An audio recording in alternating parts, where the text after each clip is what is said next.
me assistindo, o senhor, jovem, não tenha ouvido essas palavras que vou falar agora.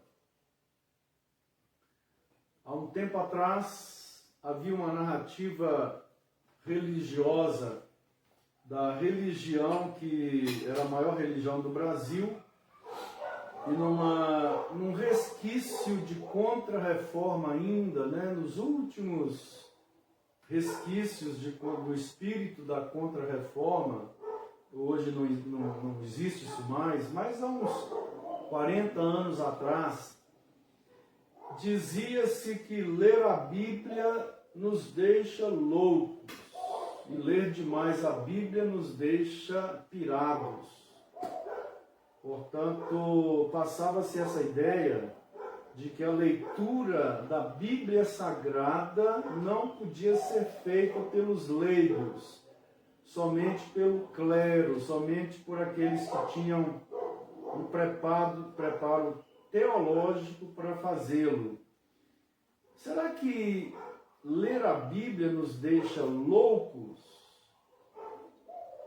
Então nós vamos ver nesse estudo de hoje quais são as consequências da leitura dessa palavra da vida, quais são os efeitos, as implicações.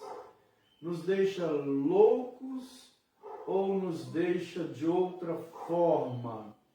Quais são as implicações, então, quando nós começamos a ler as Escrituras, a estudar, a examinar as Escrituras Sagradas? Então, de início, eu vou dizer para vocês que ler a Bíblia não deixa ninguém louco, não. Tem 42 anos que eu leio, e ano passado eu comecei, mais uma vez, uma leitura minuciosa de toda a Bíblia, né? Já me encontro no livro do profeta Ezequiel, mas é uma leitura riscando, anotando, pensando.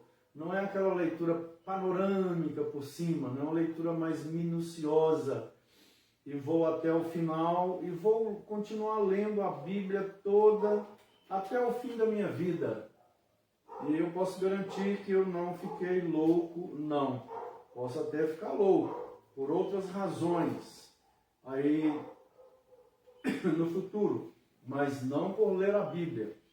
Então, a primeira implicação, né, eu anotei aqui várias coisas maravilhosas, né, vários fenômenos que ocorrem conosco quando nós começamos a examinar as Escrituras, a ter o hábito de ler, não só ler, mas praticar também. Então vejamos que pela leitura da palavra, nós vamos chamar agora as Escrituras Sagradas de palavra, tá bom? Pela leitura da palavra, o homem encontra luz, direção, verdade, consolo, salvação, ok? Salvação. E eu vou começar então aqui lendo o texto clássico sobre a palavra, o texto que é clássico, que também, olha que interessante, que também está no capítulo 3, versículo 16. Nós lemos Colossenses 3,16, agora nós vamos ler 2 Timóteo 3,16. Tá bom? E diz assim, olha, toda a Escritura, se referindo à palavra, à Bíblia, né?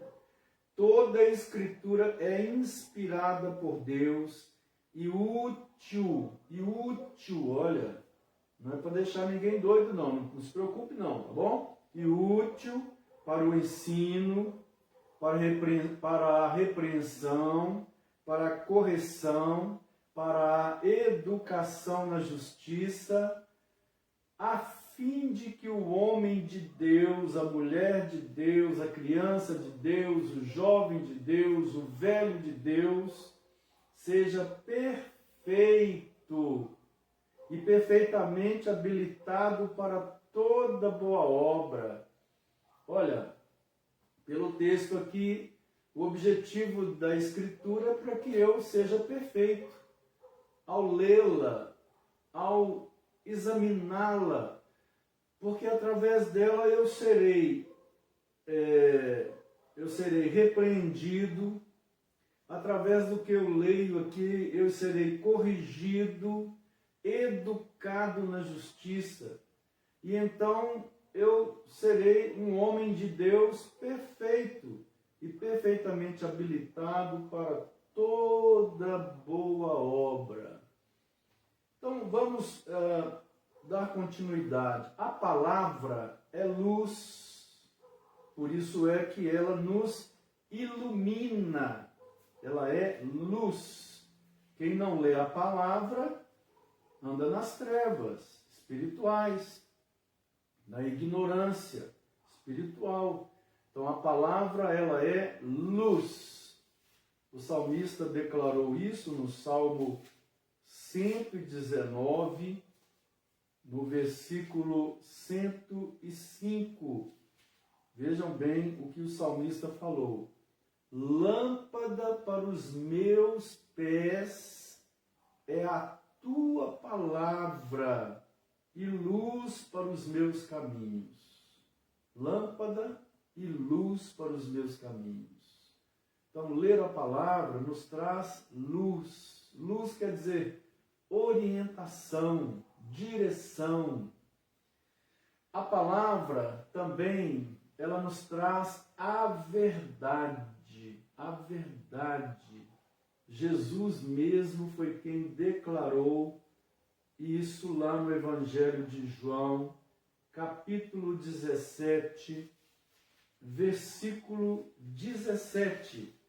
Então Jesus disse no Evangelho de João 17, ele fala assim: santifica-os na verdade, a tua palavra é a verdade. Ele está pedindo ao Pai que nos separe, nos santifique através da palavra, para que a gente tenha uma vida verdadeira e ande na verdade.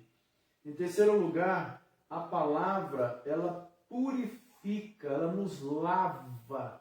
Então, quando nós temos o hábito de ler a palavra, ela vai nos lavando, vai nos purificando.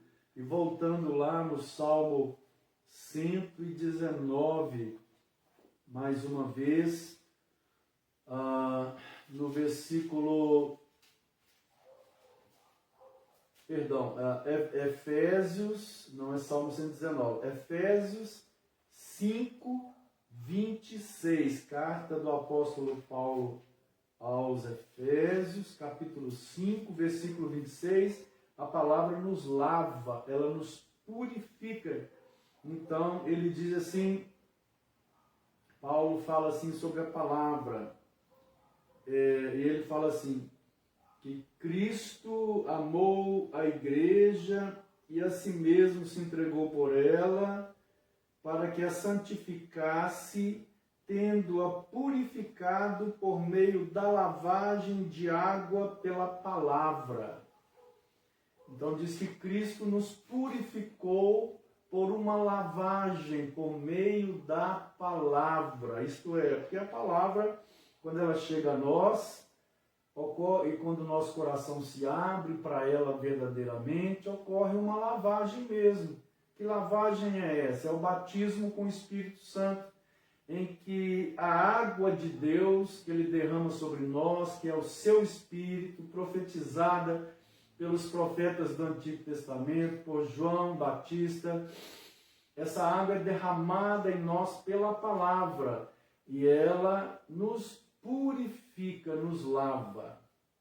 E ainda em João 15, versículo 3, o próprio Jesus fala que Ele tem nos purificado pela palavra. João 15, versículo 3, fala assim: vós já estáis limpos pela palavra que vos tenho falado. Vós já estáis limpos pela palavra pela palavra que vos tenho falado. A palavra, ela traz luz, verdade, direção, ela purifica, mas ela também santifica. Então, lá em 1 Timóteo 4, 5, Paulo vai declarar essa verdade. A palavra, ela santifica.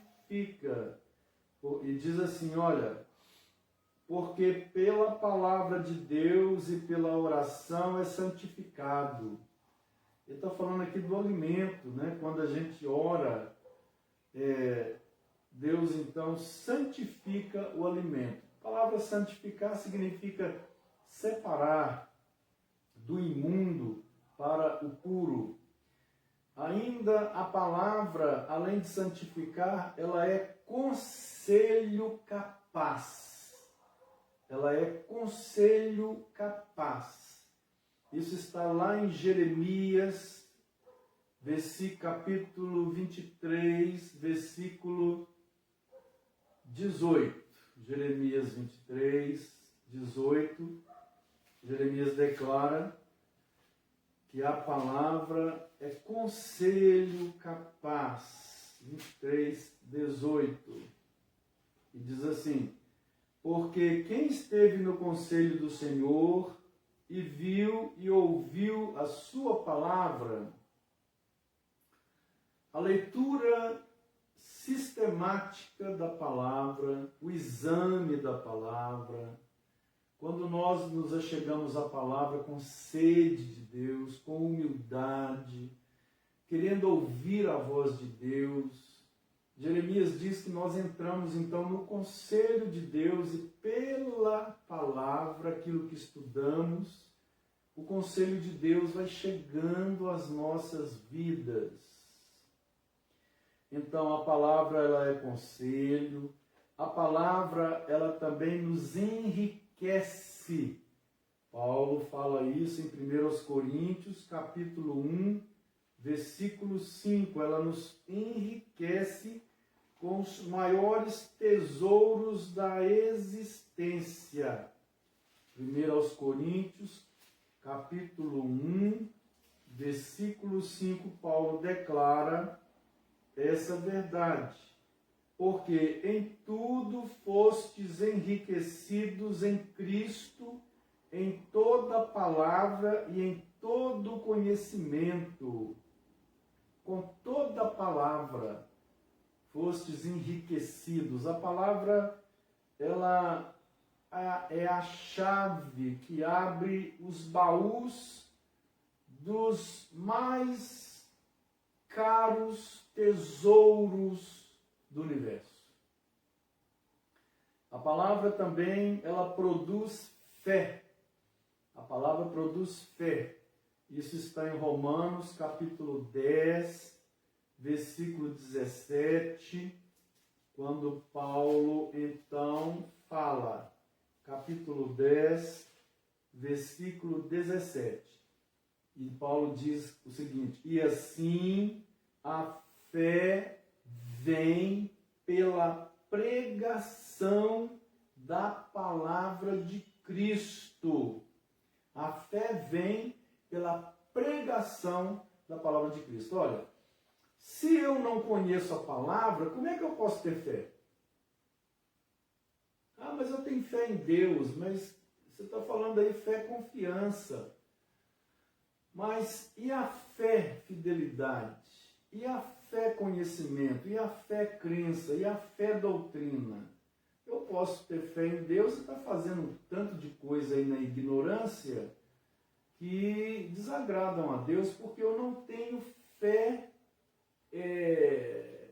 doutrina, eu não tenho fé, conhecimento, porque eu não conheço a palavra. Então é por isso que Paulo fala que a fé vem pelo ouvir, pela palavra de Cristo. Então ela produz fé. A palavra também, ela firma a vida. Ela firma aquela vida que está vacilando. Parece que você está num lamaçal, sua vida é uma estrada cheia de lodos, você está indo num rio cheio de lodo, escorregando, afundando, areia movediça, a palavra nos coloca numa rocha firme. Então lá em Jó, no livro de Jó, no capítulo 4, versículo 4, nós encontramos aqui uma expressão de Jó maravilhosa que diz assim: as tuas palavras têm sustentado aos que tropeçavam, e os joelhos vacilantes tens fortificado. As tuas palavras têm sustentado aos que tropeçavam, e os joelhos vacilantes tens fortificado. Então a palavra, ela nos dá firmeza. Além do mais, veja bem que até agora não tem nenhum texto aqui que diz que a palavra vai me deixar louco. Na verdade, era uma narrativa que veio lá da Contra-Reforma do século XVI, ainda chegou aí no século XX, alguns resquícios de perseguição religiosa, e para que o povo não lesse a palavra, e para que o povo não tomasse conhecimento da verdade, é que se criou essa narrativa, exatamente para que o povo tivesse medo de ler a palavra. Mas ao contrário, louco é quem não lê, louco é quem não conhece a palavra. Este é louco porque o seu destino está em jogo, o seu destino eterno. E é só na palavra que nós conhecemos o caminho que nos conduz à vida eterna. Só na palavra. E além de tudo isso, a palavra, ela nos fortalece o espírito, o interior. Então, lá no Salmo 119, versículo 28, Salmo 119, 28, você pode acompanhar aí. Eu faço questão que você abra a sua Bíblia e acompanhe, para ver que tudo que a gente está lendo aqui é bíblico. Então diz assim: a minha alma de tristeza verte lágrimas, fortalece-me segundo a tua palavra. A minha alma está chorando, eu estou com depressão, estou abatido. Me fortaleça, Senhor, com a tua palavra. A palavra de Deus, ela traz ao espírito humano forças que são capazes de estruturar, forças estruturantes, que são capazes de estruturar o nosso interior e banir todo tipo de depressão que esteja relacionada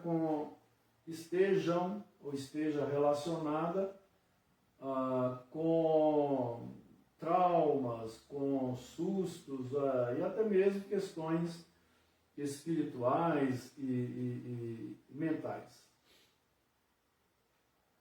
A palavra, ela é semente de salvação, semente. É ela que traz salvação a nós. É por meio dela. É uma operação da palavra do Espírito Santo de Deus que a salvação, então, brota em nossas vidas. Lá em Mateus 13, 22, Jesus nos ensina essa verdade.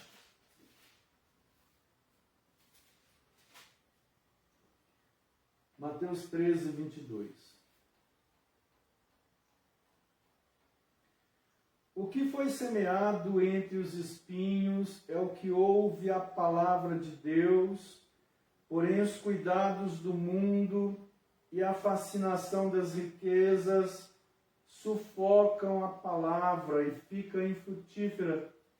Mas o que foi semeado em boa terra são aqueles que ouvem a palavra de Deus e a compreendem. Estes frutificam e produzem a 100, a 60 e a 30 por 1.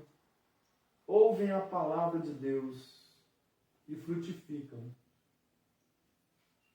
Ainda a palavra de Deus vivifica os mortos no Espírito. No Salmo 119, no versículo 50, Davi vai declarar essa verdade. Vivifica os espíritos abatidos, prostrados, deprimidos. Já falei mais ou menos isso daqui, mas é o 119, versículo 50. O que me consola na minha angústia é isto, que a tua palavra me vivifica. Olha aí. O que me consola em épocas de angústia, de tristeza, de abatimento, é que a palavra, ela levanta o nosso ânimo. É isso daí. A palavra, além de tudo isso, ela traz entendimento. É o Salmo 119, versículo 169. Ela traz entendimento. Deixa eu controlar direitinho a hora, para não demorar muito. A palavra, ela traz entendimento. Então vamos lá. Chegue a ti, Senhor, a minha súplica, dá-me entendimento segundo a tua palavra. A palavra nos traz juízo, ela nos traz entendimento, ela nos traz percepção, ela nos traz inteligência, ela nos traz sabedoria. Além do mais, a palavra, ela nos guarda de pecar contra Deus. Salmo 119, versículo 11. Olha lá. Guardo no coração as tuas palavras para não pecar contra ti. É o que o texto básico diz. Jesus falou, errais, quer dizer, vocês erram porque não conhecem a palavra de Deus e o poder de Deus. Então, muita gente diz, eu amo a Deus, eu tenho fé em Deus, mas se não conhece a palavra, vai fazer um tanto de coisa, vai adotar estilos de vida, orientação moral, ideológica, política e etc., espiritual, que vão contra a palavra e que entristecem a Deus. Por isso é necessário examinar as Escrituras. Jesus falou de novo, né? Vou repetir, errais porque não conheceis as Escrituras. Né? Paulo falou, habite ricamente em vós a palavra de Cristo. E aqui o salmista está falando, guardo no meu coração as tuas palavras para não pecar contra ti. Só há uma maneira de nós entendermos que tipo de vida Deus quer que nós levemos sem pecar contra Ele, é conhecendo a palavra, não há outra maneira. Ainda a palavra de Deus, ela opera a salvação em nós. Já falei mais ou menos, vou pular isso daqui. A palavra nos convence de pecado. É pela palavra que nós somos convencidos de que esse estilo de vida que levamos está errado. Por mais que nós tenhamos vivido assim na ignorância, achando que estava tudo certo. Mas quando nos deparamos com a palavra, ela vai nos advertindo, vai mostrando, vai tirando a radiografia, vai mostrando tudo o que precisa ser mudado. É a palavra. Então lá em Números, capítulo 14, versículo 39, lá no Pentateuco, nos livros de Moisés, Números 14, 39.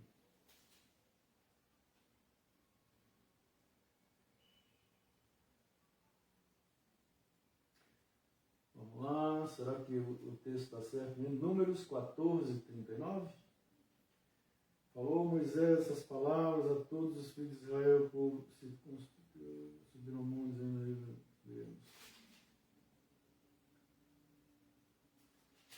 o 39 e 40, né? Falou Moisés estas palavras a todos os filhos de Israel, e o povo ficou muito triste. Ouviu a palavra de Deus, ficou triste. Por que ficou triste? Porque estavam se comportando, o estilo de vida era um estilo de vida que desagradava a Deus. E vejam o versículo 40. Levantaram-se pela manhã de madrugada, o povo, né? E subiram no cimo do monte, dizendo, eis-nos aqui, e subiremos ao lugar que o Senhor tem prometido, porquanto havemos pecado. Porém Moisés respondeu, por que transgredis o mandamento do Senhor? Por isso não prosperará. Então, por que transgredis o mandamento do Senhor?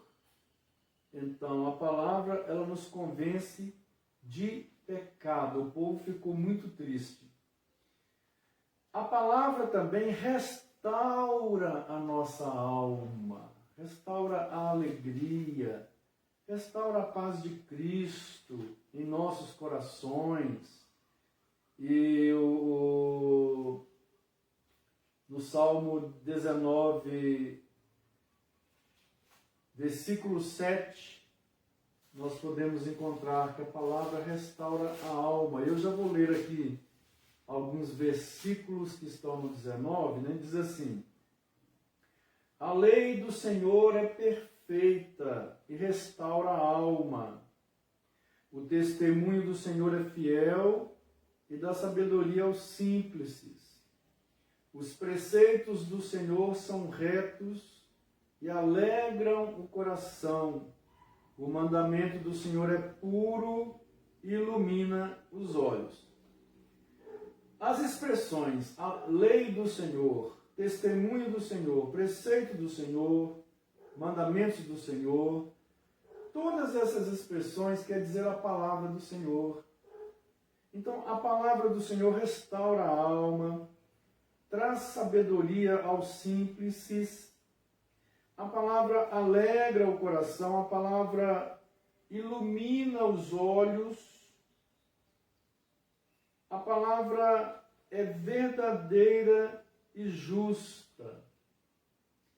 Além disso, a palavra é proteção, ela nos protege, Lá em Provérbios, capítulo 30, versículo 5, vejam que interessante, a palavra, ela nos protege, capítulo 30, versículo 5.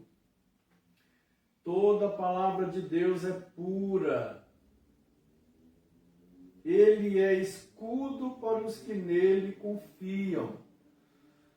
A palavra dele é escudo. Escudo quer dizer proteção. Proteção. E a palavra, é através da palavra que nós somos discipulados.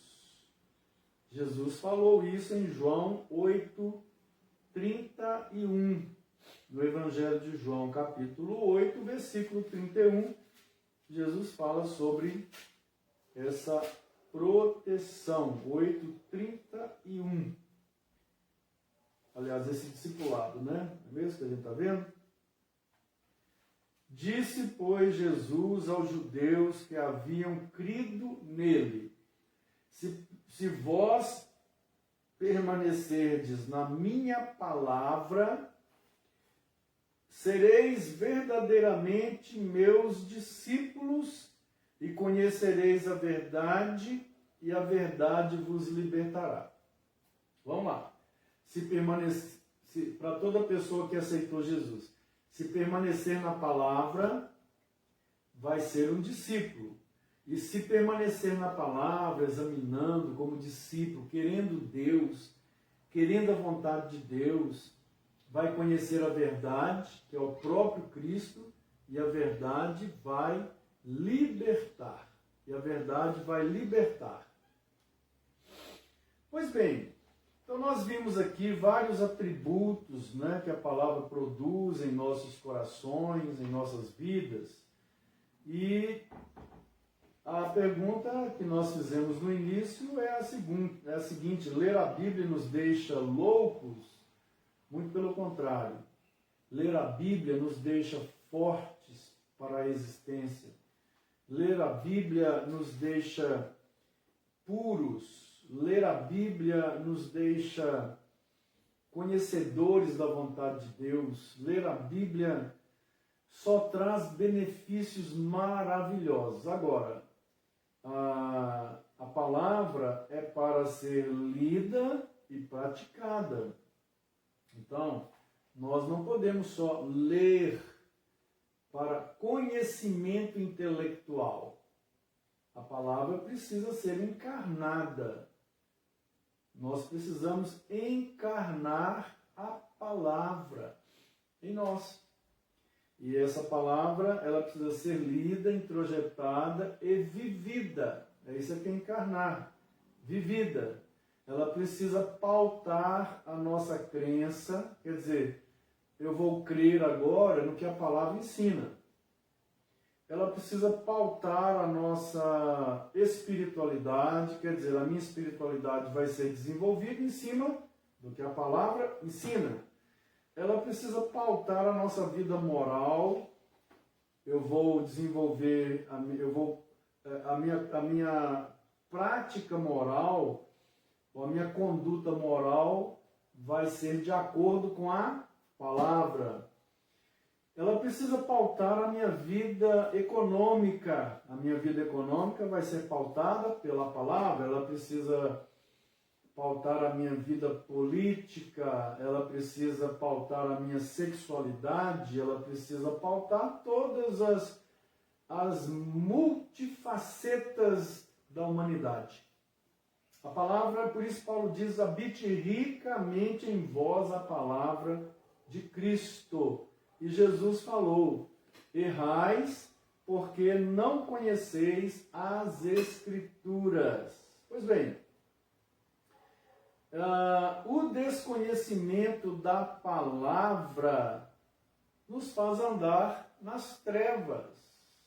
As pessoas que não conhecem a palavra de Deus, elas estão andando nas trevas.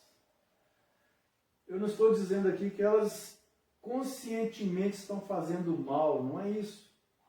Mas como não conhecem a palavra, como não têm a luz da palavra, estão nas trevas espirituais e precisam conhecer a palavra. Precisam conhecer a palavra. Lá em Mateus 22, 29, Jesus relata o que eu estou falando aqui. Mateus 22, 29. Vejam bem. Respondeu-lhe Jesus, errais, não conhecendo as Escrituras nem o poder de Deus.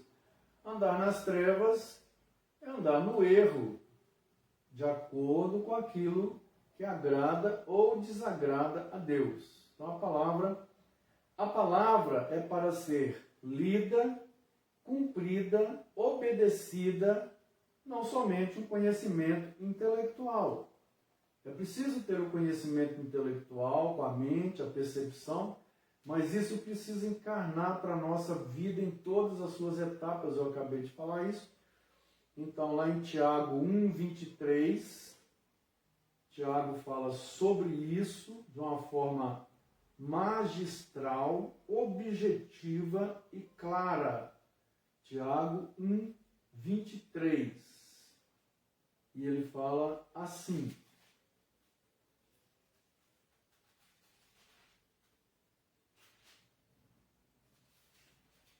Tiago, capítulo 1, versículo 23? Não, houve um errinho aqui.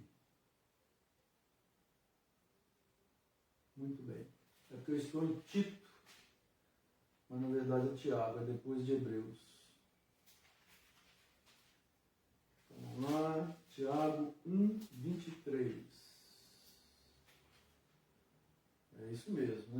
fala assim, olha, o 22, tornai-vos, pois, praticantes da palavra e não somente ouvintes, enganando-vos a vós mesmos, porque se alguém é ouvinte da palavra e não praticante, assemelha-se ao homem que se contempla no espelho o seu rosto natural. Então, depois que ele vai embora, ele esquece a imagem. Então, a palavra é para ser, Tiago está falando, tornai-vos praticantes da palavra.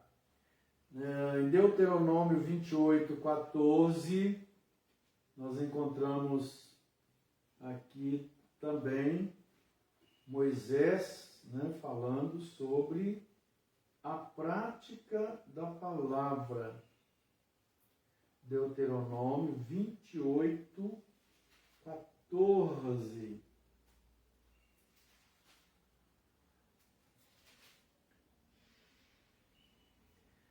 Não te desviarás de todas as palavras que hoje te ordeno, nem para a direita, nem para a esquerda, seguindo outros deuses para os servirdes. Não desviar da palavra. Em tudo, todas as facetas da humanidade, seja a sexualidade, seja a moral, seja a ética, seja a espiritualidade, seja a crença, a religião, a política, a economia, etc, etc, etc. Nós precisamos estar na palavra, nem desviar para a direita e nem para a esquerda. E ainda Jesus também fala nessa questão de ouvir e viver a palavra, lá em Mateus, Evangelho segundo Mateus, capítulo 7, 24 e 26, diz o seguinte: todo aquele, pois, que ouve estas minhas palavras e as pratica, será comparado a um homem prudente que edificou a sua casa sobre a rocha. Olha lá. Todo aquele que ouve estas minhas palavras e não as pratica, será comparado a um homem insensato que edificou a sua casa sobre a areia. O que ouve e pratica é comparado a um homem prudente que construiu a casa dele em cima de uma rocha. Já o que ouve e não pratica é comparado a um homem tolo, louco, aí sim é louco, que construiu a casa sobre a areia. E Jesus fala que veio a tempestade e que a casa construída sobre a areia é derrubada. Então logo a tempestade vem, cai e a ruína é imensa. É a vida de quem ouve e não pratica. Por isso a palavra precisa habitar ricamente em nossos corações. Agora, vejam bem, a Bíblia ela é interessante que ela nos traz paralelos entre pessoas que andam pela palavra e pessoas que não conhecem ou se conhecem e desobedecem a palavra. Então, caminhos antagônicos, caminhos que são diferentes. Vejam bem, caminho direito e caminho tortuoso. Quem anda na palavra, anda no caminho direito. Quem anda fora da palavra, seja por desobediência ou por ignorância, porque não conhece, anda em caminho tortuoso. Está lá em Isaías 26, versículo 7. Vamos abrir Isaías 26, versículo 7. Então, caminho direito, anda na palavra. Caminho tortuoso, anda fora da palavra. Veja bem, o caminho direito, versículo 7. O caminho do justo é plano. Tu que que és justo, aplanas a vereda do justo. O caminho do justo é plano, terraplanado.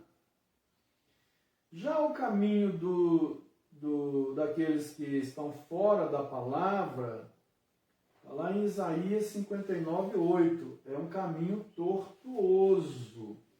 Vamos ver? Vamos conferir? Isaías 59, versículo 8. Já está chegando aí no fim. Isaías 59, versículo 8. Desconhecem o caminho da paz, nem a justiça nos seus passos. Fizeram para si veredas tortuosas. Quem anda por elas não conhece a paz. A paz. Outra comparação entre quem anda na palavra e quem anda fora da palavra. Caminho estreito e caminho largo. Quem anda na palavra é caminho estreito, apertado. Quem anda fora da palavra é caminho largo, vive do jeito que quer, faz o que quer. Quem anda na palavra não vive do jeito que quer, vive do jeito que Deus quer. Então, Jesus nos ensinou isso lá em Mateus 7, 13 e 14. Atentem bem aí. Mateus 7, 13, 14. Jesus falando: entrai pela porta estreita, larga é a porta e espaçoso o caminho que conduz para a perdição, e são muitos os que entram por ela, porque estreita é a porta e apertado o caminho que conduz para a vida, e são poucos os que acertam com ela. Então atentem bem, caminho estreito, apertado, são poucos os que entram, são poucos os que querem viver assim, mas é o caminho que conduz para a vida eterna. O caminho que conduz para a perdição, largo. São muitos os que preferem esse tipo de vida, fora da palavra, sem o conhecimento da palavra, sem a obediência à palavra. Outro jogo aí para comparar um com o outro. Caminho de paz, caminho de destruição.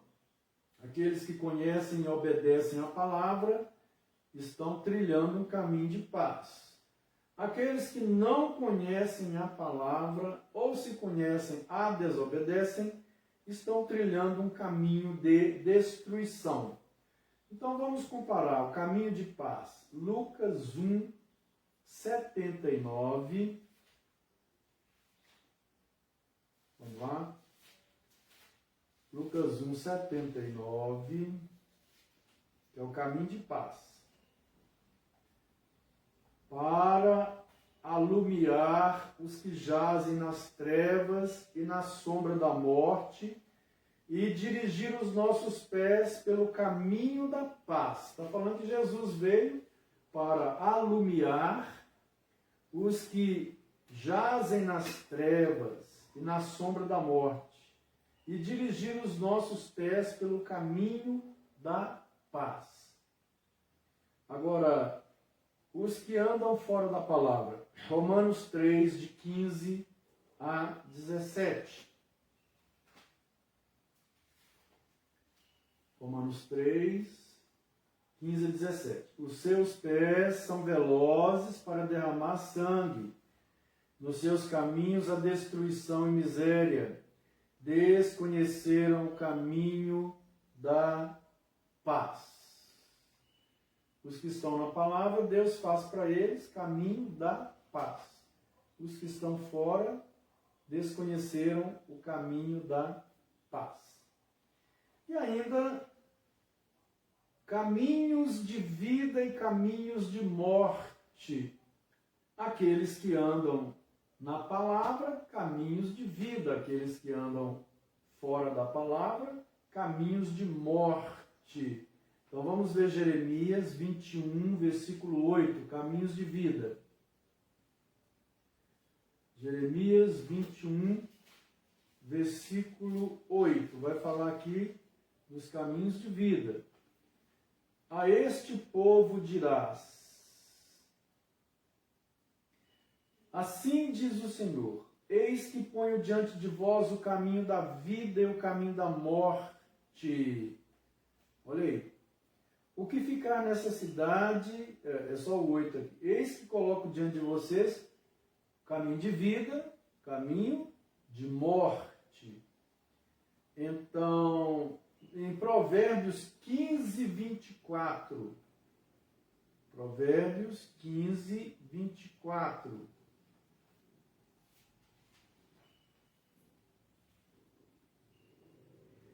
Para o sábio há o caminho da vida, que o leva para cima, a fim de evitar o inferno abaixo.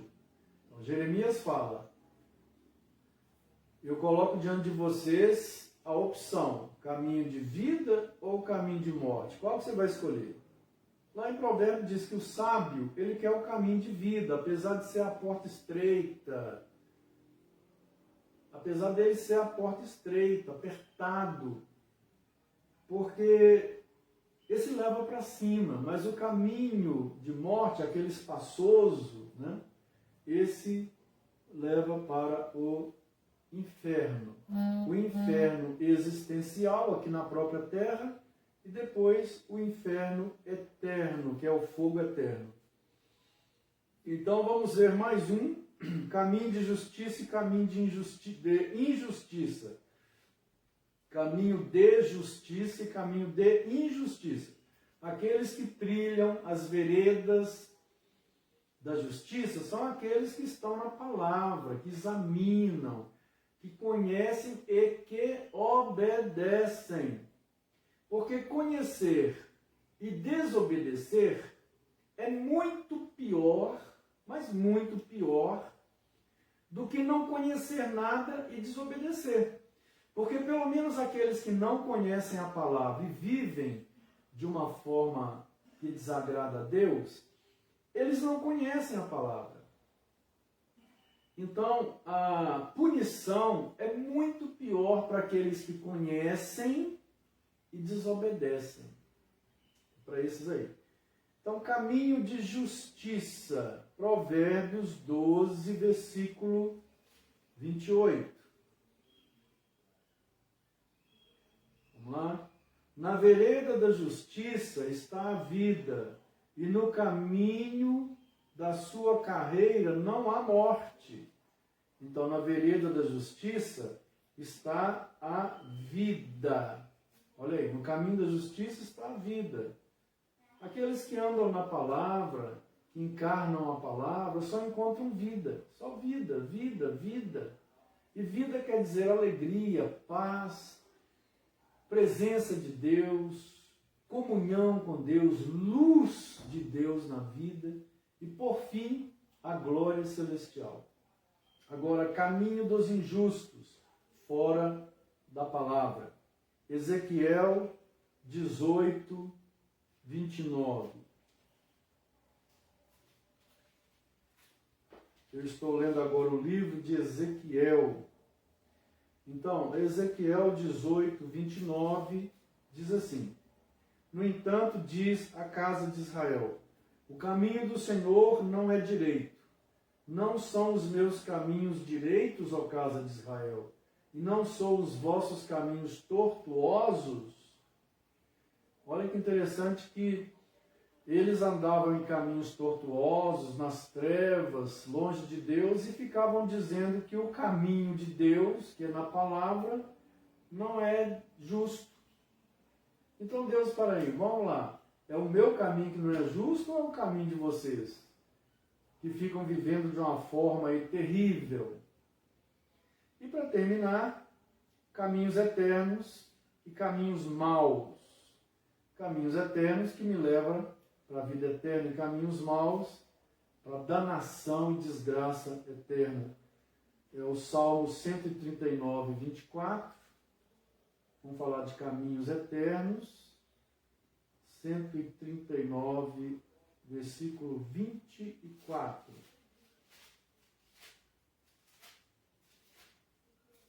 e diz assim: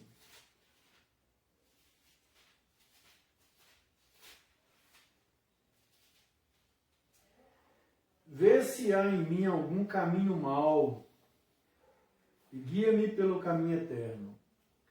Olha lá no fundo do meu ser, pois o Senhor pode enxergar na profundidade da minha vida. Vê se o Senhor encontra alguma coisa má. Me tira disso. Qualquer predisposição para o caminho mau, me tira disso. Me põe no caminho eterno. E o Salmo 119, versículo 101, vai falar do caminho mau. De todo mau caminho desvio os pés para observar a tua palavra. De todo mau caminho desvio os pés para observar a tua palavra. Será que ler a Bíblia nos deixa loucos? Ao contrário. A leitura da palavra de Deus e a obediência à palavra de Deus, ela nos traz coisas maravilhosas, indescritíveis.